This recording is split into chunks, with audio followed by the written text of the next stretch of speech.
I'm Pastor Crosswhite. I've been at the church about 30 years, and we've been through a process of building and fixing things up, and we've moved into this new sanctuary. And the heart of this is to reach a younger generation. My name's Renee Griffith. I'm the principal of our private school here. I'm also on the leadership team at the church. I'm the praise and worship director. And then I help with the preaching team as well. So I wear multiple hats here at Cornerstone.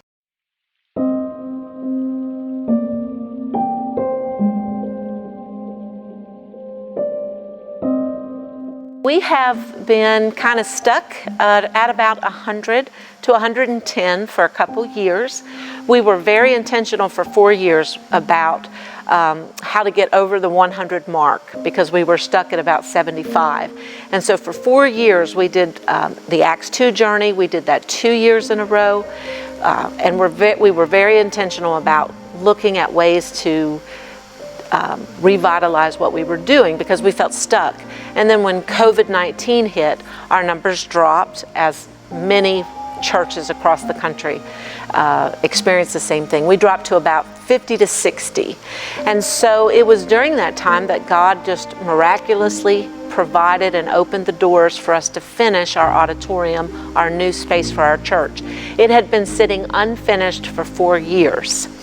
And it has transformed. We're back over 100. The first Sunday we opened up the sanctuary, we were over 100, and we've been over 100 since. And the folks that left or didn't return because of COVID have not come back. So those were new families. And we immediately saw folks coming and then asking how they can plug in and stay. So in the past, this will be our 4th Sunday. So in 3 Sundays, the first Sunday we had 15 visitors, 11 of those returned the next week. The second week we had 9 new visitors. Of those, about 7 returned the following week. People are kind of shocked that we're doing something in the middle of where other churches are doing nothing. So it's been really encouraging.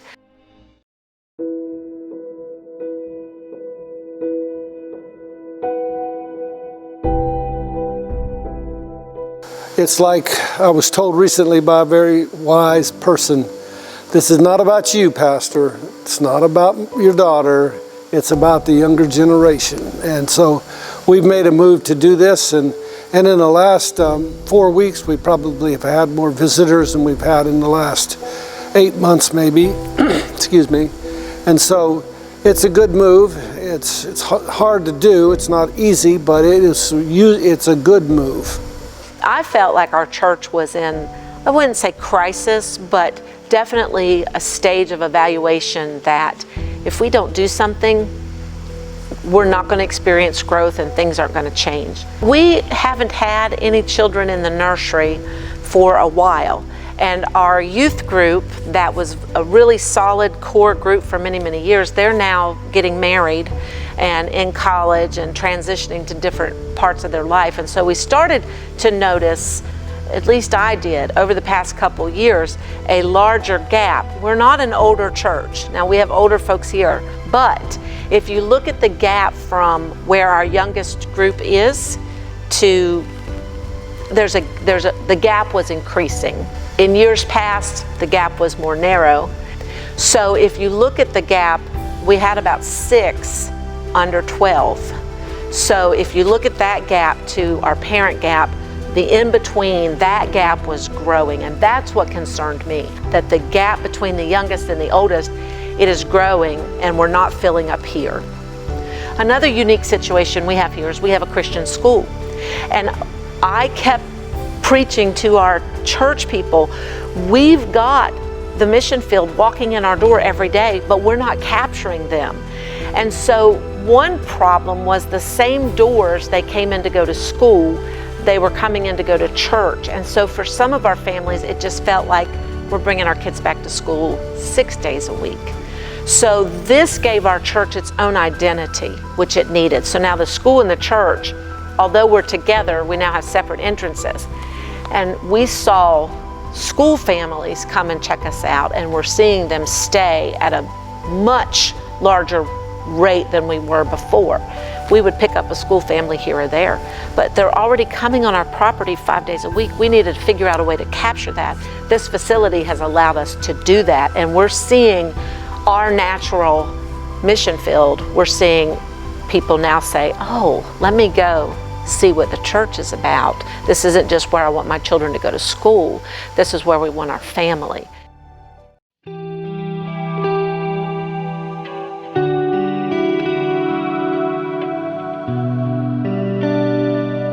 Well, we changed our service time. That was a big one. We have been a traditional 10 o'clock Sunday school, 11 o'clock worship, and now with the auditorium being in a different location, it is not designed now for Sunday school classes. We do offer small groups at 10 a.m. upstairs. So those folks who want to do a small group, they still can plug in, but we don't offer children like Sunday school for children. Our old children's ministry was the children sat at a table where they ate their snack, where they did their craft, where they had their lesson. It was just old school. That model had not changed in our church for at least 25 years. We had the same group of people plugging into our Sunday school. It was not growing. So now parents check them in, they check them out. Every 15 minutes there's different activities. They have praise and worship in that area. So we became very intentional on changing what it felt like on Sunday morning. We have switched our delivery. It looks more professional. When families walk in, you know, they're greeted, their children are checked in professionally. At 11 o'clock, we start worship. You know, it's very, I hate to use the word regimented, but we've moved away from anybody just coming up and giving announcements. Now it's a video announcements. We've taken control of some things, and our congregation likes it, and the new people are staying. Before it still felt old. We're easing things in, but we are definitely, we said we are shifting and we are all moving in this direction and we're not going back. And it's been good, but I tell you, it's just hard, but we did it, and we're still, how can we improve this? How can we move forward? We have been intentional about evaluating what does hospitality look like? What does children's look like? What does nursery look like? What does praise and worship look like? Nothing looks the same. We went down every detail. It has to look different. It has to feel different. Everything. Nothing can be left the same. It's really about doing things in excellence and representing the Lord the best that you can in the area that He's called you to do and to be in. And so for us, I don't want anything feminine. Not that there's anything wrong with feminine touches, but if you notice in our color scheme, there's only 4 feminine colors in this room, and there are 2 panels here that are plum. The rest are all neutral masculine colors. We don't have any artificial plants. My women's restroom has one nice artificial orchid, but everything else we wanted to have a more masculine look and a neutral look. So in our old facility, we would have had fake trees, and it was time to do something different. We have a more industrial look. I've exposed ductwork and things like that. So we've tried to be very intentional about moving away from anything that looked feminine, fake, and floral, the 3 Fs. So that's just where we felt, what we felt we needed to do.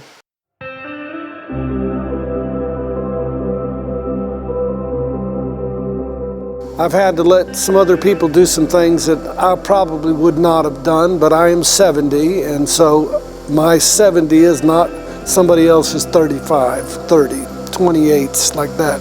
If you are over 40, you should not be making decisions that make you happy with the way things look aesthetically. You should be making decisions for how it looks for under 40, how they feel, 40's the cutoff.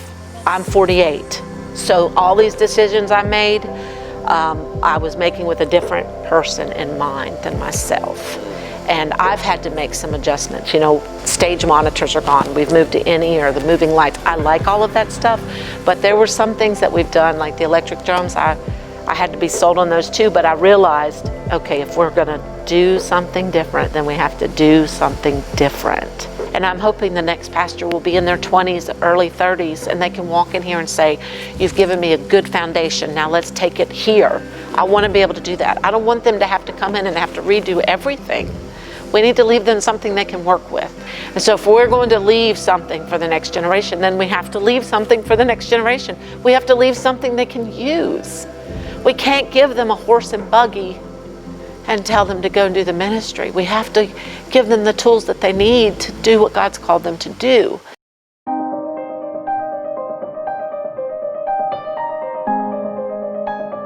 Well, the message of the gospel is not changing, but maybe the way it's put out, being this is Christmas season, it might be in a little different wrapping, but it's still the same message. It's not any different. It's still salvation, resurrection, the trump of God sounding, healing, baptism of the Holy Spirit.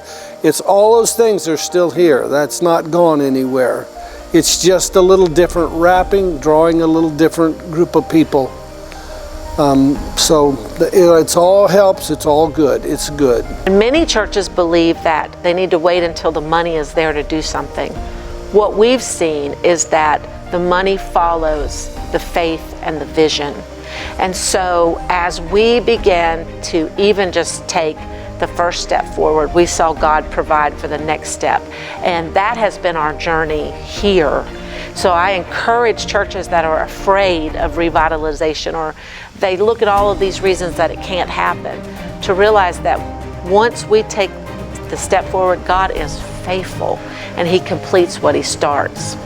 I just believe that if we move forward and do what God has called us to do, He's going to help us. If what you're doing isn't bearing fruit, then you probably need to look at pruning or eliminating, because you should be bearing, the ministry should be bearing fruit. It should be bearing fruit. If it's not, it's time to say, what do we need to do?